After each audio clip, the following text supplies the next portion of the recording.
Damos comienzo a un nuevo comentario bíblico expositivo. Servidores de Dios. Quien te habla es Manuel Cornejo. En esta ocasión estaré compartiendo la primera epístola de Pedro, capítulo 1 y versículo 18, donde dice: sabiendo que fuisteis rescatados de vuestra vana manera de vivir, la cual recibisteis de vuestros padres, no con cosas corruptibles como oro o plata. Comienza diciendo: sabiendo que fuisteis rescatados de vuestra vana manera de vivir. Nótese que el primer valor a considerar que impulsa a una vida de respeto reverente y por tanto de santidad es el hecho del rescate divino que hizo posible la salvación. Y Pedro hace notar que es algo enseñado a la Iglesia, de ahí la instrucción sabiendo la forma verbal como participio perfecto, que indica una acción plenamente concluida que perdura en el tiempo, algo que los creyentes conocían en forma definitiva e inalterable.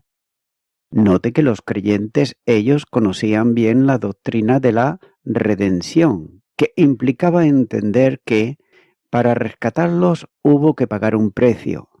Y Pedro quiere orientar el pensamiento al costo de la redención, comparándolo con cosas de alto valor en la tierra, como son, por ejemplo, los metales nobles, la plata y el oro. Por otro lado, la construcción gramatical de la oración comienza con una negación, cuando dice que no fue con cosas corruptibles, para referirse luego a la de la plata y el oro. Sin duda, todo en la tierra es corruptible y puede ser afectado, pero es cierto que sobre todo el oro es un metal muy estable, porque pocas cosas pueden alterarlo, como el ácido, llamado agua, reglas, concentrado de ácido, clorhídrico y nítrico, que tiene capacidad de disolverlo. A estos metales de alto valor les llama el apóstol cosas corruptibles, para introducir la valoración a la que quiere llamar la atención del precio del rescate del creyente.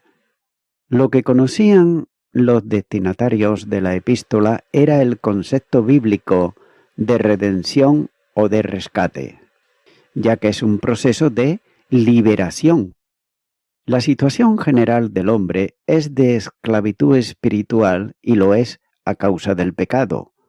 Romanos capítulo 6, versículo 17 dice: pero gracias a Dios, que aunque erais esclavos del pecado, habéis obedecido de corazón a aquella forma de doctrina a la que fuisteis entregados, ya que estaban bajo el poder y el control de Satanás.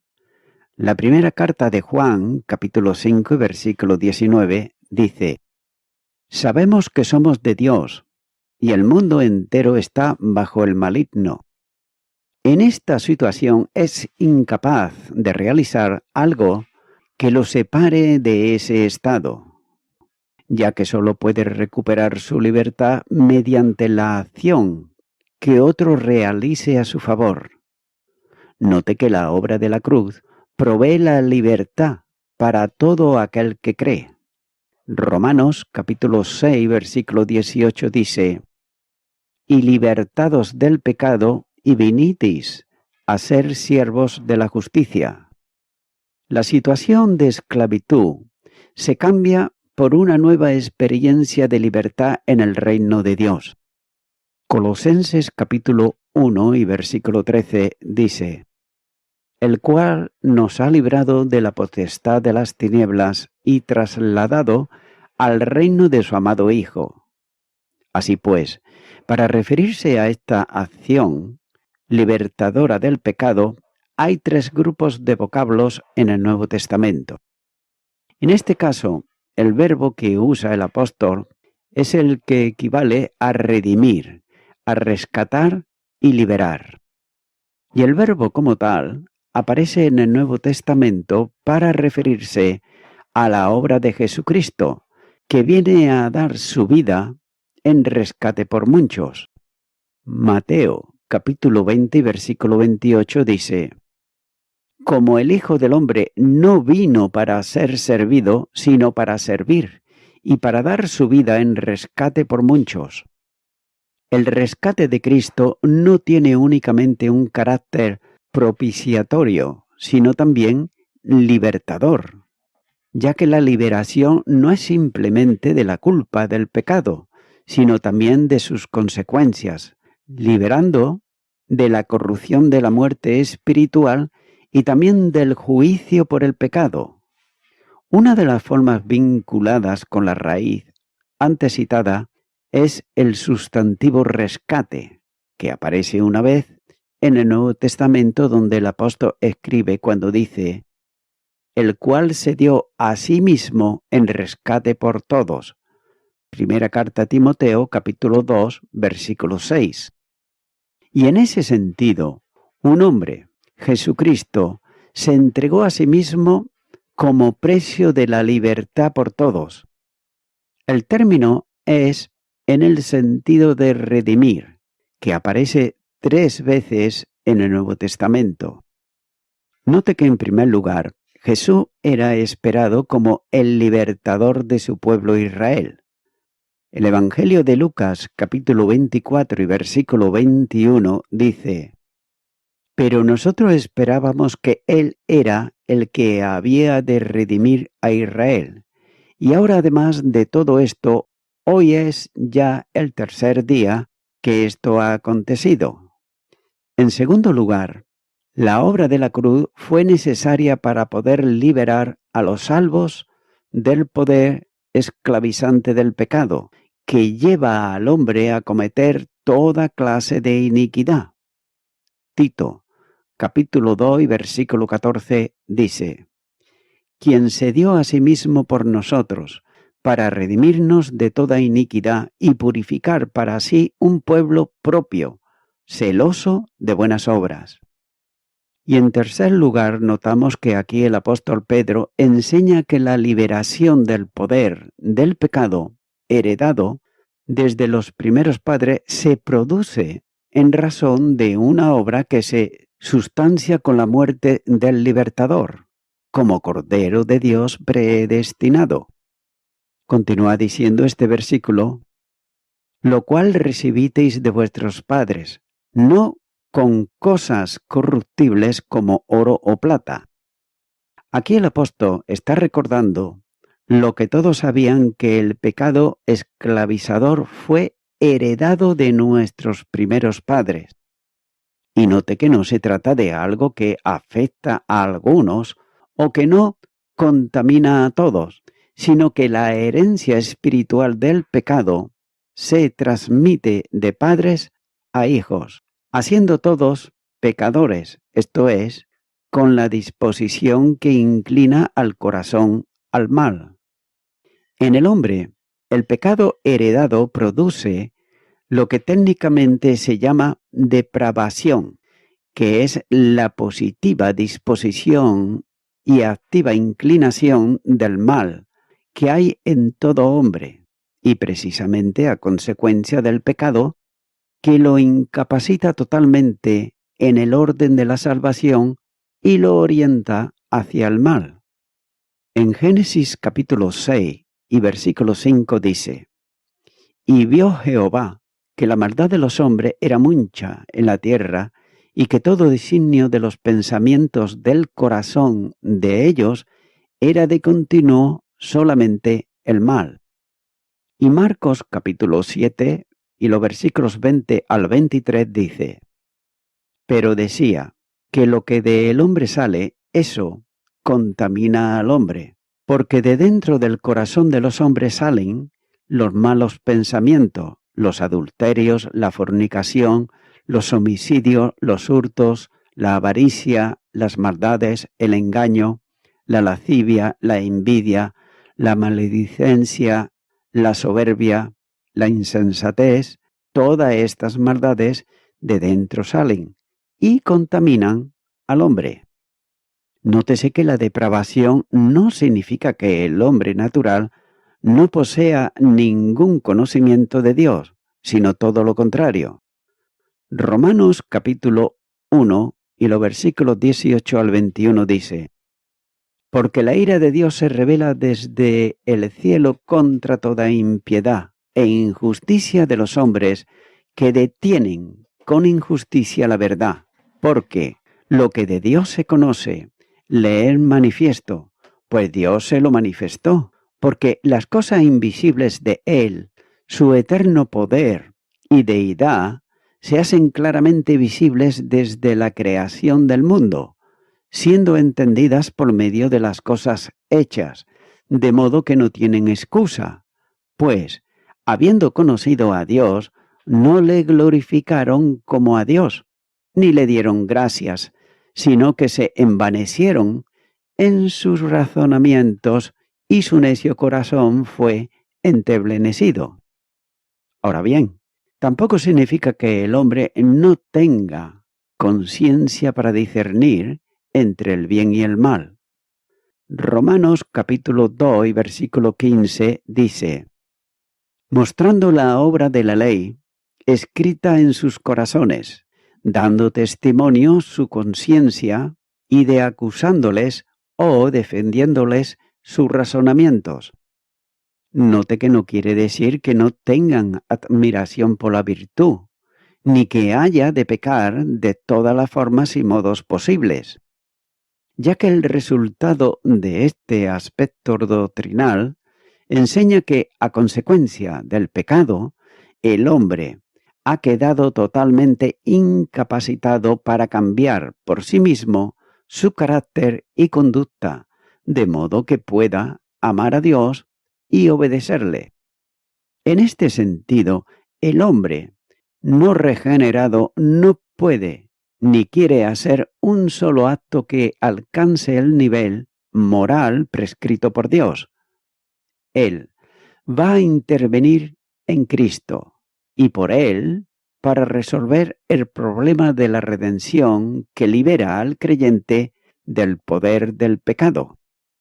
Continuar con el versículo 19, donde dice: sino con la sangre preciosa de Cristo, como de un cordero sin mancha y sin contaminación. Comienza diciendo, sino con la sangre. Note que el precio de la redención se establece aquí mediante una construcción comparativa en la que la sangre de Cristo se compara a la de un cordero sin tacha, incontaminado. El escritor, como judío, él conocía lo que la ley establecía para los sacrificios, ya que los animales habían de ser sin defecto alguno. Levíticos, capítulo 22, y los versículos 19 al 21, dice: para que sea aceptado, ofreceréis macho sin defecto de entre el ganado vacuno, de entre los corderos o de entre las cabras. Ninguna cosa en que haya defecto ofreceréis, porque no será acepto por vosotros. Asimismo, cuando alguno ofreciere sacrificio en ofrenda de paz a Jehová para cumplir un voto, o como ofrenda voluntaria, sea de vacas o de ovejas, para que sea aceptado, será sin defecto. El valor simbólico estaba en el derramamiento de la sangre, ya que, como señala la ley, la vida estaba en ella y le era dada al pueblo para expiación de los pecados. Levíticos, capítulo 17, versículo 11 dice: porque en la vida de la carne, en la sangre está, y yo os la he dado para hacer expiación sobre el altar por vuestras almas, y la misma sangre hará expiación de la persona. En este caso, el apóstol hace la comparación con el animal sin defecto y la perfección infinita del Cordero de Dios. En ambos casos el simbolismo del animal, como el sacrificio perfecto y definitivo de Cristo, tenían el valor de la vida entregada por el pecado.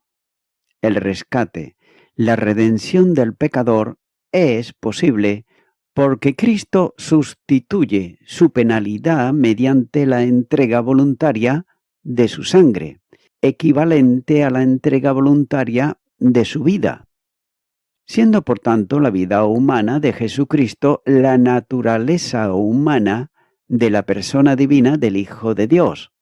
El sacrificio expiatorio tiene un valor infinito, puesto que esa naturaleza que subsiste en la persona divina es expresiva al Verbo eterno, siendo propia de modo que es la vida humana de Dios que se entrega en sacrificio expiatorio por el pecado, sin dejar de estar en absoluta vinculación con la persona divina en que subsiste, ya que no puede separarse la naturaleza humana de la persona divina en ningún momento. Y por esa razón no podemos afirmar que Dios muere, pero sí hemos de afirmar que quien moría en la cruz era Dios. El sacrificio de Cristo se opera voluntariamente siendo entregado por el Padre, asumido por Él como Hijo y sustentado por el Espíritu Santo, como se considerará en el siguiente versículo. Continúa diciendo: preciosa de Cristo, como de un cordero sin mancha y sin contaminación. Note que el texto destaca la santidad absoluta de Cristo, ya que la Biblia afirma que Cristo es impecable. No es preciso recurrir sino a algunos textos para así poderlo confirmar.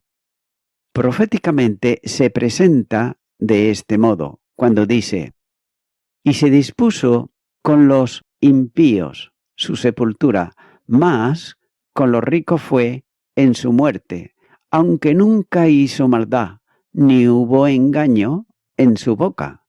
Isaías capítulo 53, versículo 9. Por tanto es absolutamente incontaminado, libre de todo pecado.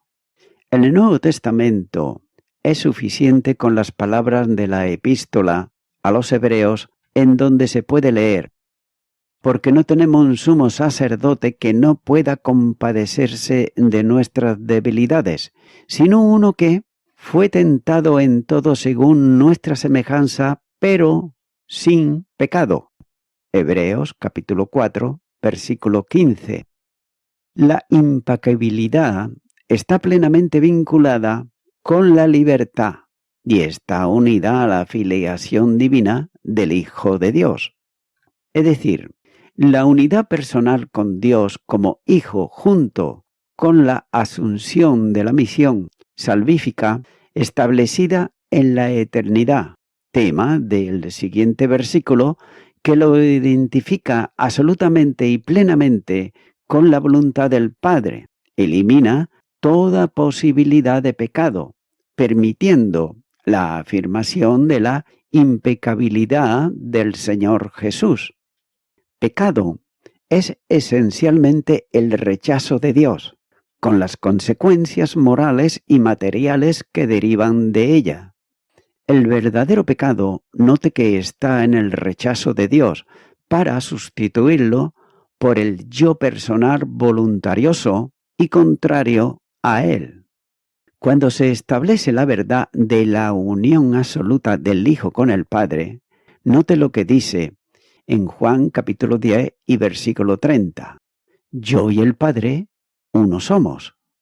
Y Juan capítulo 14 y los versículos 10 y 11 dice: ¿no crees que yo soy en el Padre y el Padre en mí? Las palabras que yo os hablo, no las hablo por mi propia cuenta, sino que el Padre que mora en mí, Él hace las obras. Creedme que yo soy en el Padre y el Padre en mí. De otra manera, creerme por las mismas obras. Nótese que se excluye radicalmente la posibilidad de pecar. Esto no permite negar la verdadera humanidad de Jesús, con la potencialidad que como hombre tiene, sino afirmarla en la mayor dimensión posible, desde la condición de Emmanuel, Dios con nosotros. La capacidad de pecar no puede vincularse jamás a la libertad de lo que Jesús es poseedor absoluto, sino todo lo contrario. El poder pecar, como el poder cometer errores o el poder padecer una enfermedad, son imperfecciones del hombre. Pero note que el Cordero de Dios es perfecto en toda la dimensión de la palabra. También es necesario afirmar que Jesús no cometió pecado, como verdad manifestada reiteradamente en el Nuevo Testamento. Es más, aquel que era sin pecado participó de nuestra situación de pecadores, para así rescatarnos de ella, pero sin contaminación con el pecado, del que se hacía responsable penal para extinguir su pena con su misma muerte. La segunda carta a los Corintios, capítulo 5 y versículo 21, dice: Al que no conoció pecado, por nosotros lo hizo pecado, para que nosotros fuésemos hechos justicia de Dios en él. El Salvador participó en la condición de maldito del hombre pecador para hacerlo partícipe de la bendición salvífica. Gálatas capítulo 3, versículo 13 dice: Cristo nos redimió de la maldición de la ley, hecho por nosotros maldición, porque está escrito: maldito todo el que es colgado en un madero. Y de ahí la importancia del versículo que se cita en la epístola a los Hebreos y de la expresión contenida en él, cuando dice: según nuestra semejanza, pero sin pecado. Nótese que esas palabras expresan una verdad incuestionable, pero sumamente difícil de comprender, debido a la única e irrepetible dimensión del Hijo de Dios, en carne humana, que lo identifica radicalmente de todos los demás hombres, en el hecho de pasar por la experiencia de la tentación, consintiéndola, pero sin caer en ella. Y nótese que el propósito del Padre en la tentación le fue presentado a Jesús por el Espíritu Santo, íntimamente ligado a la realidad e intimidad de su misión. El Padre abrió para el Hijo sumo sacerdote que debía de ser probado en todo conforme a la semejanza del hombre, la posibilidad de experimentar las tentaciones propias de los hombres, sabiendo que la capacidad de pecar no pertenece a la libertad que es propia del Hijo de Dios. La maldad pecaminosa en la tentación tiene que ver con el rechazo del plan de Dios, que es rechazo de Dios mismo.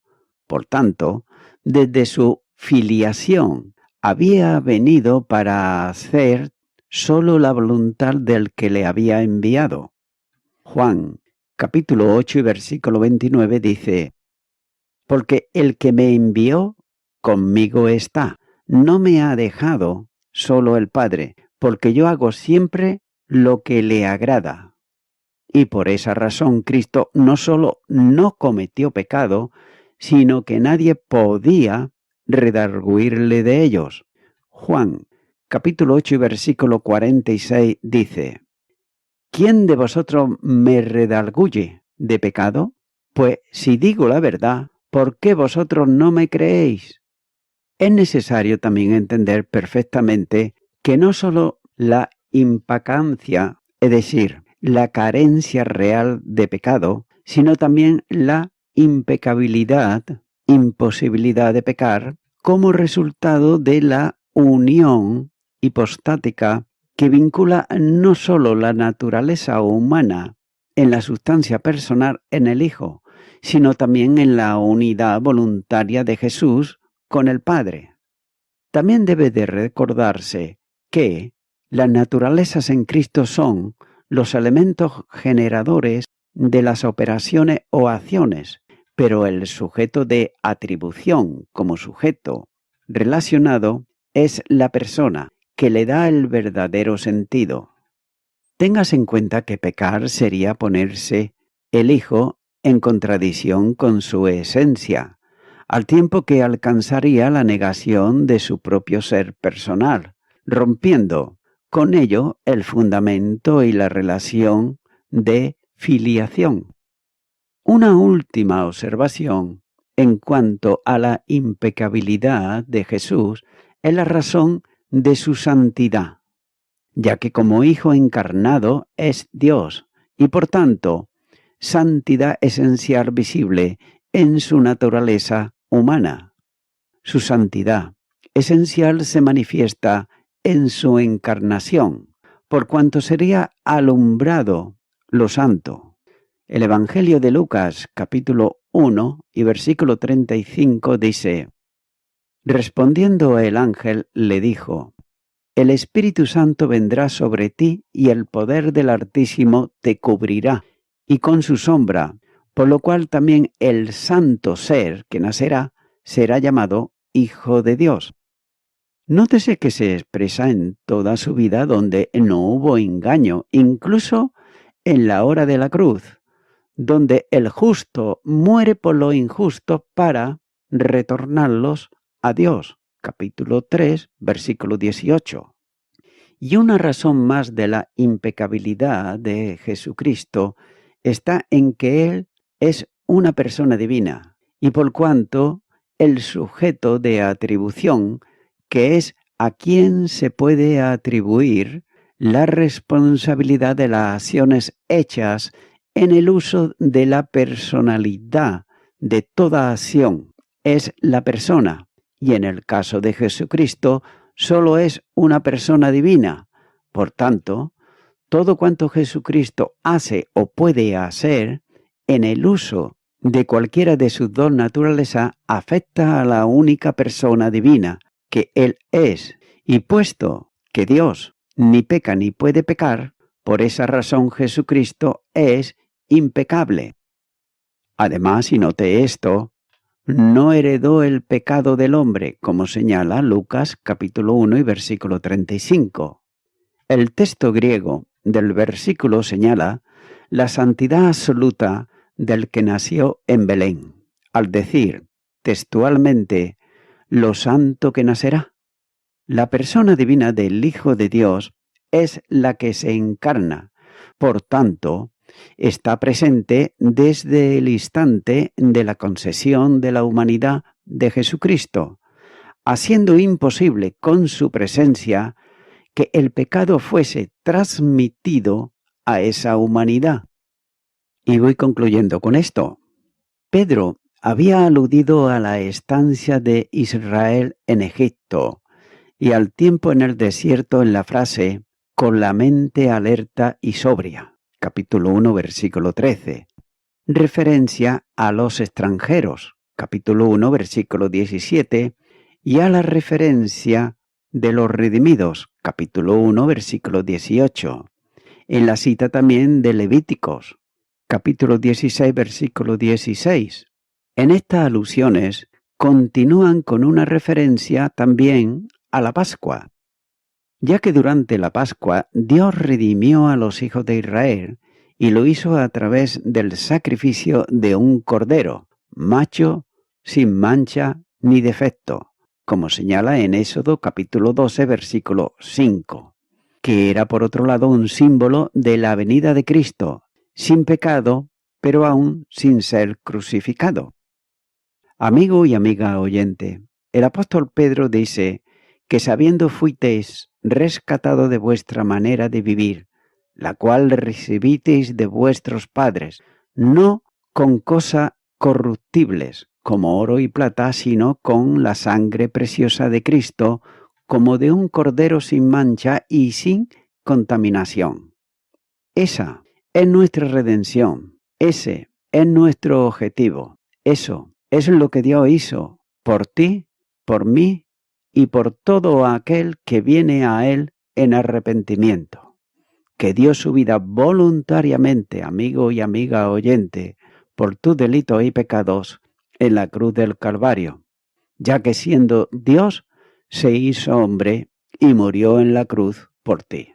De manera que yo te invito ahora a que tú puedas aceptar ese sacrificio creyendo en tu corazón que Él dio su vida en la cruz del Calvario, pero que también resucitó de entre los muertos. Ora conmigo esta oración que voy a hacer y acepta a Cristo en tu corazón y di: Señor Jesucristo, en verdad que soy una persona pecadora y vengo ante ti en arrepentimiento, creyendo que tú dites tu vida en la cruz del Calvario por mis delitos y pecados. Al creer en ti, tú me redimes de ellos. Te abro mi corazón y te acepto ahora como mi Salvador. En tu nombre, amén.